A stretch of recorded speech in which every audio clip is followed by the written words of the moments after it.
Welcome back to the show. Well, if you're not listening to Christmas music just yet, we're here to tell you that the holidays are approaching and the 2022 Toys for Tots program was launched recently. It's the 13th campaign on Guam and the 8th in the Commonwealth of the Northern Mariana Islands. And joining me now with more on this exciting development and how we can help put smiles on kids' faces this Christmas is Gunnery Sergeant Ruben Tan, Toys for Tots coordinator with Marine Corps Base Camp Blas. Welcome to the show. Thanks for having me. It's great to be here. Before we head in, we were just talking about you've been on island for a year so far. Do you mind just introducing yourself a little bit to the community and what brings you here to Guam and running this campaign? Absolutely. So my name is Gunnery Sergeant Tan. I'm the Toys for Tots coordinator for Marine Corps Base Camp Blas, and I actually got here on island last year in September, and that was my first time really dealing with the Toys for Tots program and just learning more on how we can help the community. And like we said before, this is going to be our 13th year, and this year is actually going to be the 75th anniversary for Toys for Tots as well. So I'm really excited to be here. I absolutely love the island, and hopefully I could stay here for a while. Great. Well, great history behind this campaign and program, and something we're well aware of here at KOAM. We were just talking about some exciting developments of over in the NMI, where I just met you when you were there talking at the Saipan Chamber of Commerce program. But can you give us a bit of an introduction? What is the Toys for Tots program? Yeah, so the Toys for Tots program actually began in, it was 1947. And there was a Marine Corps reservist whose wife actually created some, handcrafted dolls. And she wanted him to go ahead and give these out to the children in the community through the Marine Corps. And there was no programs that they could find where they can donate these toys. So what he actually did was he started the Toys for Tots program, and from there they were able to donate toys to children, and it's just grown from there. And if you ever notice the Toys for Tots logo that has the trains, the 3 trains, and it says Toys for Tots, his friend was actually Walt Disney, and they were able to create that logo for the Toys for Tots campaign. Wow. So how does it work? What is the process from donation to the gifting? Yeah, so you have different campaigns depending on what city you're in, and each city will have a lead coordinator, and then they have an assistant coordinator with them as well. And they would basically work with local chambers, local businesses, as well as different business organizations, government organizations, so that they can get a donation box at their location. And then from there, they would work with the local media just to get the word out, especially on social media, just so the community knows about Toys for Tots and it's happening in the area and what they can do to donate. So from there, once the community knows about the program, they will be given different places where they can drop off new and unwrapped toys.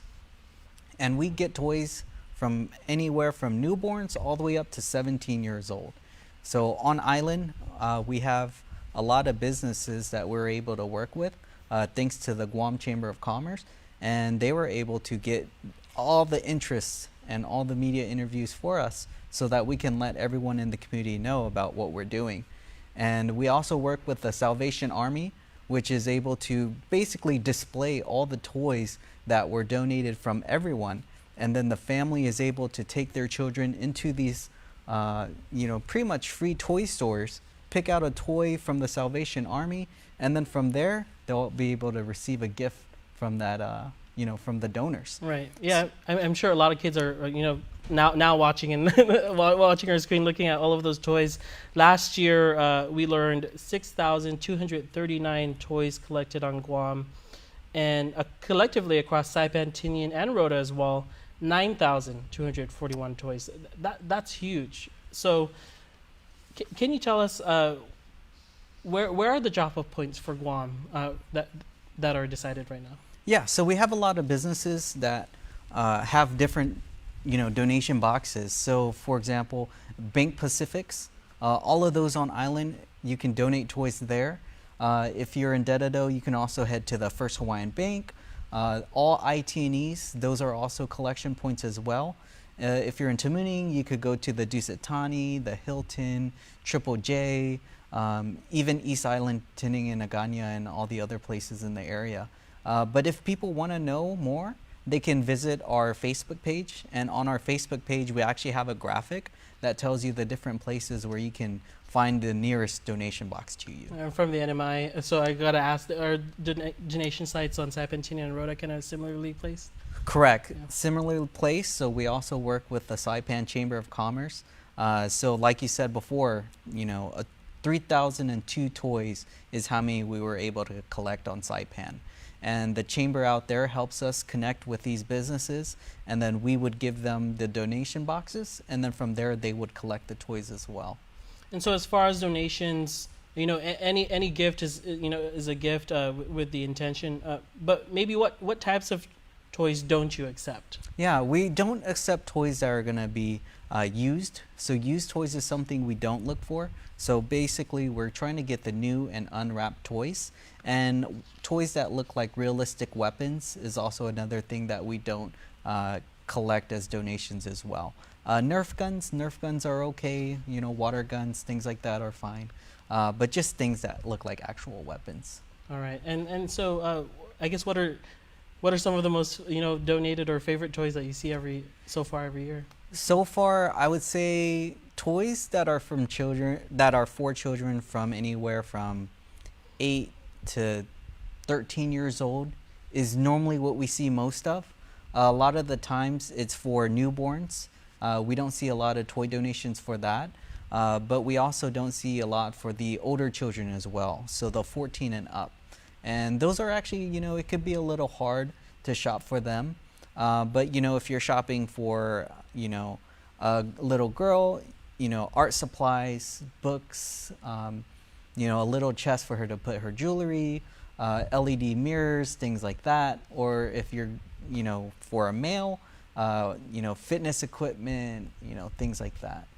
And so let's talk about distribution. What's the plan delivering these toys to their destinations? Because 9,000, that's a lot of toys to deliver. So who's Santa Claus that day? Yeah, it's a lot of driving up and down Marine Corps Drive.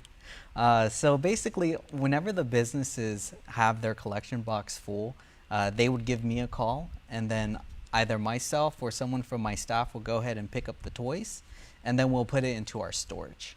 And our campaign goes all the way until December 10th. So around the 10th is when we'll be picking up all the donation boxes, all the toys that were collected, and then we will begin sorting it in our warehouse.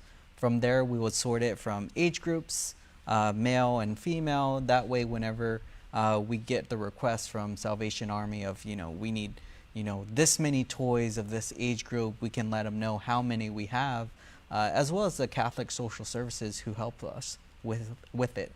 And then we also partner with some of the airlines as well, and they help us get us toys to both Tinian as well as Rota as well. So they actually receive toys. We don't collect toys on those islands. We just collect on Guam and Saipan.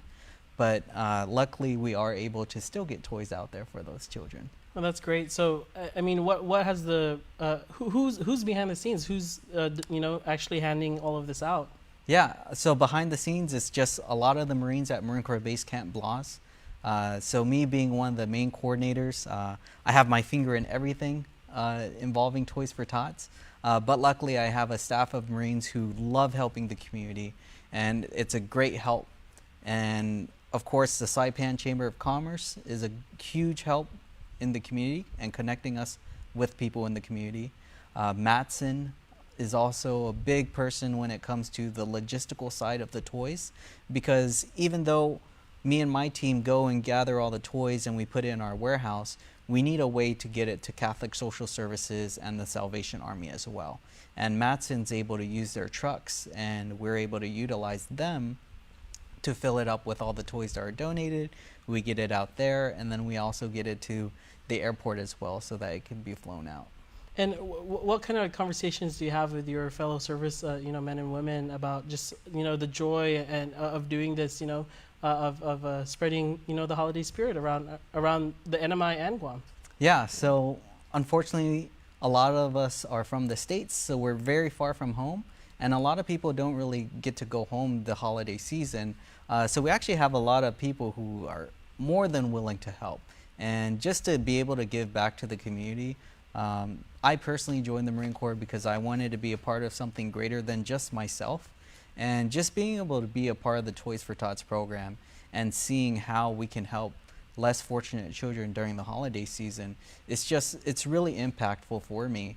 And like I said before, I was only on island for about a year, and the community on island is just so giving, and everyone's just so close knit. And one of the things I really enjoy about the program is the toys that everyone's donating. It's going to the less fortunate children who are here on island, and it's also going to the kids in Saipan. The toys are donated there, and it's also going to the children in Rota and Tinian. So it's really, the toys that we're getting it into the hands of the children in our local community. And of course, we'll have more information on our website, but if folks want to reach out to you, if they want to be a collection site, or have something to donate, what's the best way to get a hold of folks at Toys for Tots? Yeah, so they can either contact the Saipan Chamber of Commerce, or they could also contact me. So I'm always on the road a lot. I'm driving around to different businesses. So the best way to reach me is going to be my cell phone, which is going to be 671-685-0750. And they can also reach out to us on our Facebook page as well, if they search up Marine Corps Base Camp Blas, and our Instagram as well. So those are the different ways that you can reach out to us. I'm sure you're excited maybe to see some of the same kids this year around, right? In your second year, it will Yes. be for you. Second year, correct, yeah. All right, and we'll follow along both what's happening here on Guam and on Rota, Saipan, and Tinian. So really excited to share with that, and thank you for all of your work in this program. Really looking forward to what it's going to look like. Yeah, thank you for having me on the show, and I was really excited to let the community know about what we're doing here on island. All right, thank you so much, and we want to thank all of our guests today for showing up and sharing with us their different advocacies and programs that they have to bring to our island community. Make sure to tune in tomorrow for The Hub with Nestor Lecanto. There will be a panel of guests joining us, a change in time, as The Hub will start off at the top of the hour discussing an array of topics as we move closer to the general election. Thank you so much for watching, and have a great Thursday.